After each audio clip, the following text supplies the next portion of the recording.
उसी समय मेरे भैया राजा देवर अपने मन में उदास होकर के ब्राह्मणों के पास चलने लगे। किस प्रकार से? भरी गो नैनन में नीर, मात मेरी बिलक बिलक बिलकाई रे।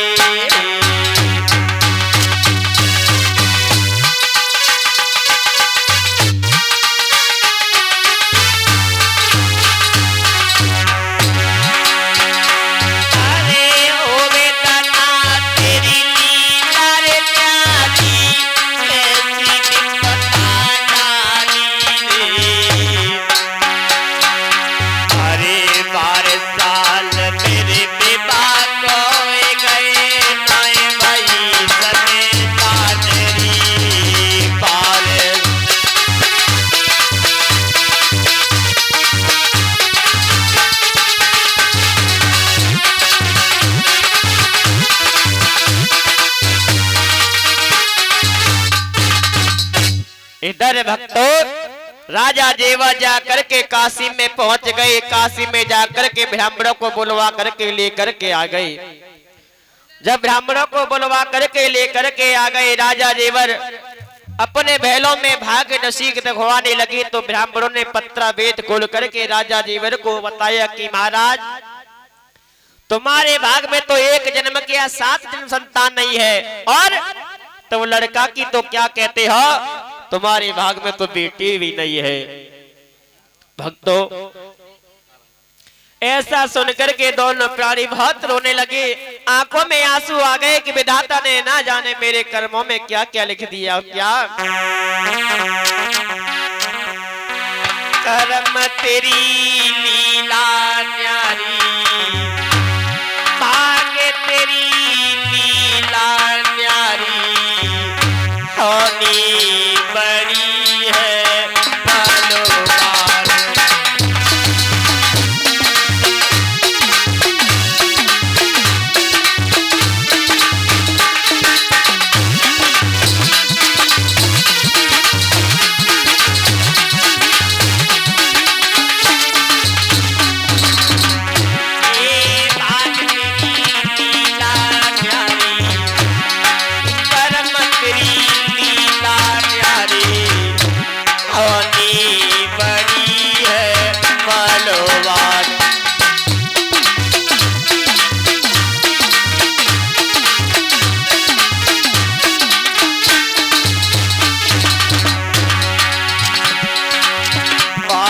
साल मेरे विवाह को होए गए बार, विवाह को है 12 साल मेरी शादी को होए गए, 12 साल मेरी शादी को है गई।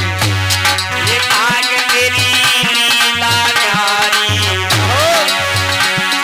होनी खड़ी है बालोबार। कर्म तेरी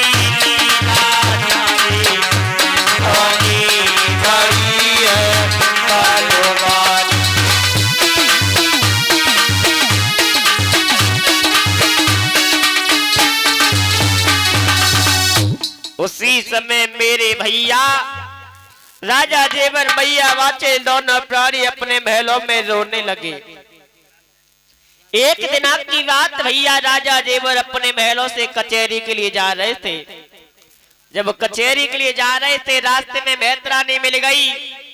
मेहतरानी ने राजा देवर का मुख देखा, 3 बार जमीन में पल्ला मार दिया, मुख फेर करके खड़ी हो गई। ऐसा देख करके राजा देवर अपने मन में सोचने लगे, इस कौम की मेहतरानी ने मेरा मुख देखा और 3 बार जमीन में पल्ला मार दिया और मुख फेर करके खड़ी हो गई, ऐसी क्या बात है। मेहतरानी से पूछने लगे। मेहतरानी बताने लगी, महाराज यदि आप पूछ रहे हो तो मैं आपको अवश्य बताऊंगी। देखिए आप एक निर्वंशी राजा हो, आज मैंने तुम्हारा सुबह सुबह मुख देख लिया, मुझे भोजन की तो क्या चलती है, आज पानी भी नसीब नहीं होगा। उसी समय मेरे भक्तों राजा जेवर कहने लगे, इस कौम की मेहतरानी ने मुझसे निर्वंशी कह के बोली मारी है, अरे मैं जिसको खाने को देता हूँ वो खाता है, जिसको पीने को देता हूँ पीता है, क्योंकि मैं 3 प्रांतों का राजा हूँ, 1000 गांव हरियाणा, 1.25 लाख 9 कोठी बागड़ देश। उसी समय मेहतरानी से पूछने लगे, मेहतरानी बता तेरा कितना खर्चा है। मेहतरानी ने बता दिया कि महाराज 2 प्राणी हमें और 2 हमारे बच्चे हैं। तुरंत राजा जीवन ने 4 लोगों का भोजन बनवा करके सिपाहियों के हाथ उस मेहतरानी के द्वारे पर भेजवा दिया। होनहार की बात भक्तों, उधर से मेहतरानी के द्वारे पर 4 मेहमान पहले से आए हुए बैठे थे। मेहतरानी ने मेहमानों से खाने के लिए पूछा तो उन भोजनों को वो मेहमान खा गए, लेकिन मेहतरानी का टुकड़ा भी प्राप्त नहीं हुआ। आकर के सिपाहियों ने राजा जेवर को बताया कि महाराज उस कौम की मेहतरानी को भोजन नसीब नहीं हुआ। राजा जेवर अपनी कचहरी को नहीं गए, वहां से वापस हुए, अपनी रानी बाचिल के पास में आ गए। रानी बाचिल से कहने लगी, रानी बाचिल सुनो। और क्या कहने लगे,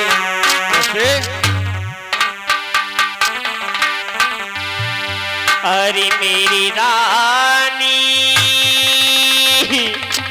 दुनिया में जीवन मेरो नाहे संभालो अपनो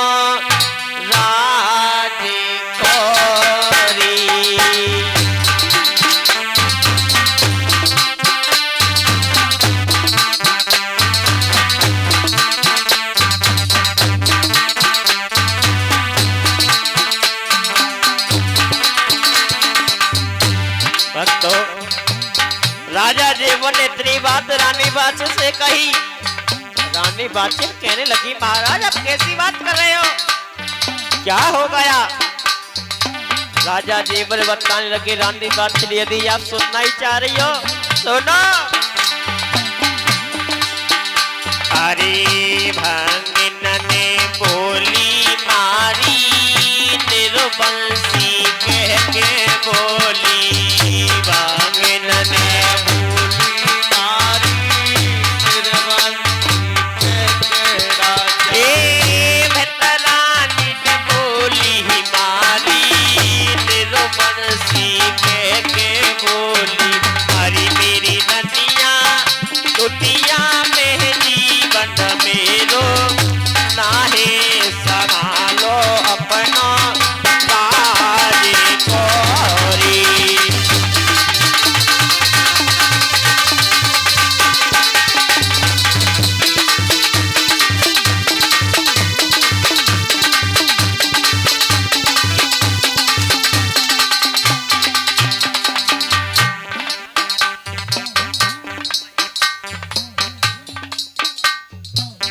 और ये 50 रुपए महेश, देव और नितिन, ये तीनों भक्त मिलकर के 50 रुपए दान करते हैं। कहने लगी, और सुनो रानी बाचिल, जोगी को भेष रखंगो, पट को राती रत जागो, जोगी को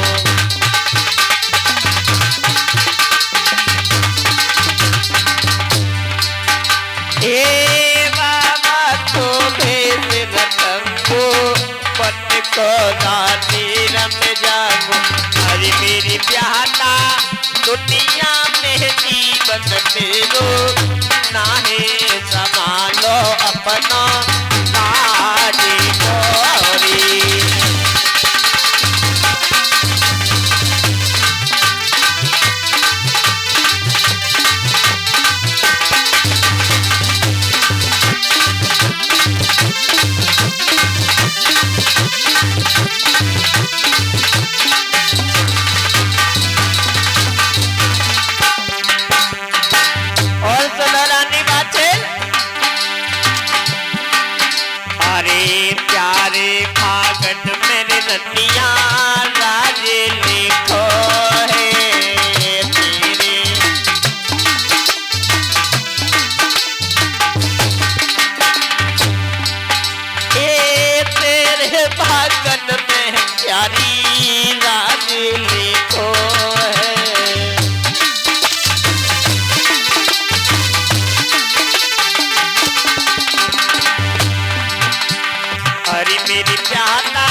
ये 20 रुपए शिवा राघव जी ये गंगा जी के चरणों में 20 रुपए दान करते हैं। गंगा जी महाराज इनकी मनोकामनाएं पूर्ण करे।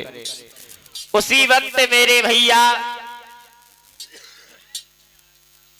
राजा जेवर ने मैया बाचल को अपनी सारी घटना बताई तो मैया भी रोने लगी, राजा जेवर भी रोने लगे। रोते की रोते रोते रोते की आवाज कजरी बल में बाबा गुरु गोरखनाथ के कानों में पहुंच गई। बाबा गुरु गोरखनाथ अपने मन में विचार करने लगे कि रद्रेवा का राजा बहुत रो रहा है। अरे मुझे चल करके देखना चाहिए क्या बात है, वो क्यों रो रहा है। बाबा गुरु गोरखनाथ ने एक ब्राह्मण का वेश बदला और राजा जेवर के महलों में आने की तैयारी करी। किस प्रकार से